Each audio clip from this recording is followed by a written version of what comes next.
Selamat pagi Bapak Ibu Saudara yang dikasihi Tuhan Yesus Kristus. Kita berjumpa kembali pada kesempatan pada pagi hari ini untuk bersama-sama belajar tentang firman Tuhan. Saudara yang dikasihi Tuhan Yesus, kebanyakan manusia di dunia ini mencoba untuk melakukan sesuatu yang baik untuk memperoleh kehidupan yang kekal. Kebanyakan manusia di dunia ini mencoba untuk melakukan hal-hal, memahami sesuatu hal-hal yang ingin memperoleh suatu kehidupan ketika mereka tidak lagi berada di dunia ini. Apa kata Alkitab tentang kehidupan yang kekal? Dan apa kata Yesus Kristus tentang hidup yang kekal di dalam pengajaran Alkitab? Kita akan melihat dan kita akan belajar firman Tuhan pada kesempatan kali ini. Masih di Edi Lau.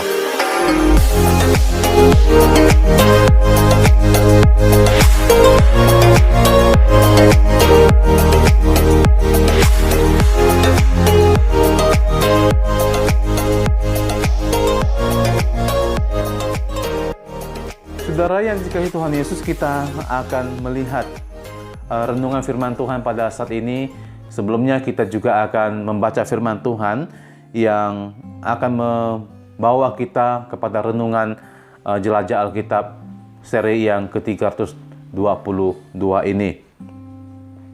Firman Tuhan pada pagi hari ini akan diambil dari Yohanes pasal 5, ayat yang ke-24 sampai yang ke-29. 24 berkata, "Aku berkata kepadamu, sesungguhnya barang siapa mendengar perkataanku dan percaya kepada Dia yang mengutus aku, ia mempunyai hidup yang kekal dan tidak turut dihukum, sebab ia sudah pindah dari alam maut ke dalam hidup.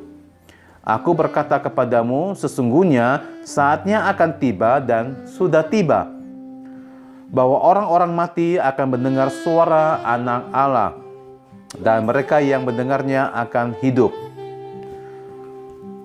Sebab sama seperti Bapa mempunyai hidup ia dalam dirinya sendiri, demikian juga diberikannya Anak mempunyai hidup dalam dirinya sendiri. Dan ia telah memberikan kuasa kepadanya untuk menghakimi, karena ia adalah Anak manusia.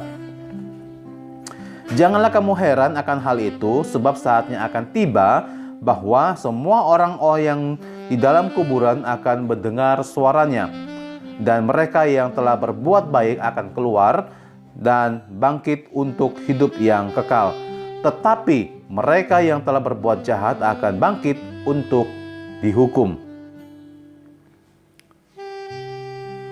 Saudara yang dikasihi Tuhan Yesus Kristus, barang siapa percaya kepada Yesus Kristus, maka dia juga percaya kepada Bapa di sorga.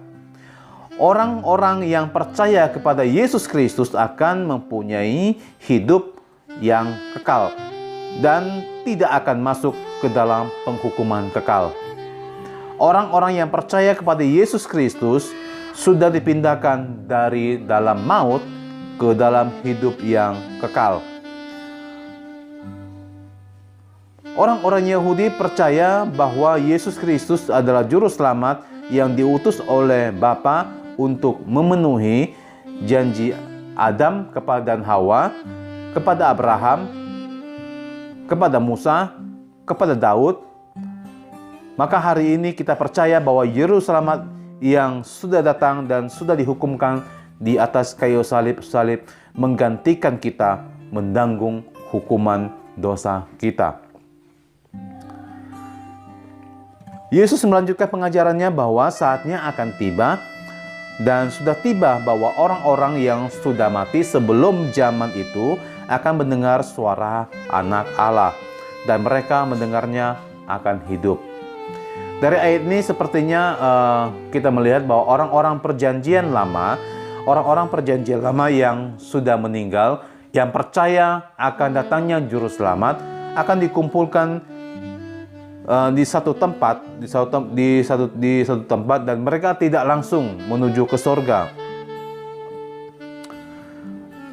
Sambil menunggu dosa dihukumkan dan juru selamat dihukumkan menggantikan dosa-dosa mereka.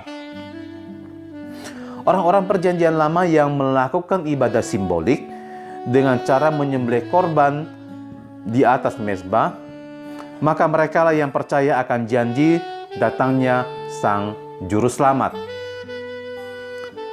Merekalah yang akan bisa mendengarkan suara Anak Allah. Mereka akan hidup selama-lamanya. Saat ini kita yang hidup sesudah kematian dan kebangkitan Tuhan Yesus Kristus, maka roh kita yang sudah percaya kepada Yesus Kristus akan langsung ke sorga ketika kita mati. Yesus juga menyatakan bahwa Dia memiliki hidup atas dirinya sendiri pada ayat yang ke-26 tadi yang sudah kita baca. Nah, untuk ayat yang ke-29 dikatakan bahwa mereka yang telah berbuat baik akan keluar dan bangkit untuk hidup yang kekal. Tetapi mereka yang berbuat jahat akan bangkit untuk dihukum. Ayat ini tidak dapat disimpulkan secara langsung bahwa keselamatan terjadi karena perbuatan baik. Jika kita menyimpulkan demikian, maka akan bertentangan dengan ayat-ayat firman Tuhan yang lain. Perbuatan baik yang paling diinginkan oleh Tuhan Yesus adalah mereka harus percaya sungguh-sungguh kepada Yesus Kristus.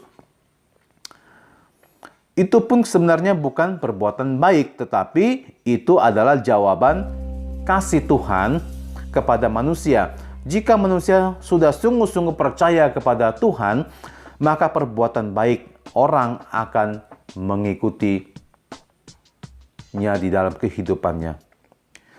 Mustahil ada orang yang memusuhi Tuhan Yesus Kristus bisa memiliki perbuatan yang baik.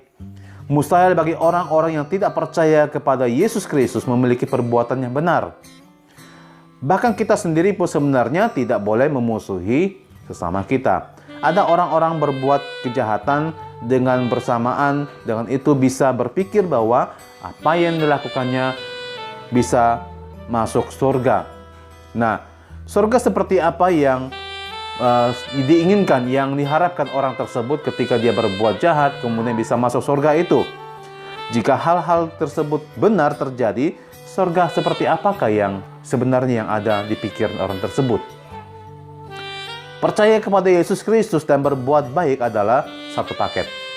Nah, itu tidak bisa dipisahkan. Ketika orang-orang memusuhi Tuhan Yesus akan melakukan kejahatan-kejahatan, kita bisa melihat di sekeliling kita keadaan seperti begini. Jika orang-orang yang bersikap positif dan menerima Tuhan Yesus sebagai Tuhan dan Juru Selamat, maka otomatis perbuatan baik akan mengikutinya, akan selalu dilakukannya di dalam kehidupannya. Saudara yang dikasihi Tuhan Yesus Kristus, maka pada kesempatan kali ini, jikalau orang sudah percaya Tuhan Yesus dengan sungguh-sungguh, dia sudah pindah dari kehidupan lama mendapatkan kehidupan yang kekal. Dan perbuatan baik itu akan selalu mengikutinya karena Yesus mengajarkan sesuatu yang baik dan selalu melakukan untuk mengasihi sesama umat, sesama manusia di dunia ini. Dan biarlah firman Tuhan pada kesempatan kali ini bisa memberkati kita dan membuka wawasan kita untuk semakin mengerti dan memahami akan firman Tuhan yang Tuhan inginkan dalam kehidupan kita. Sampai bertemu kembali. Maranatha, Tuhan Yesus memberkati.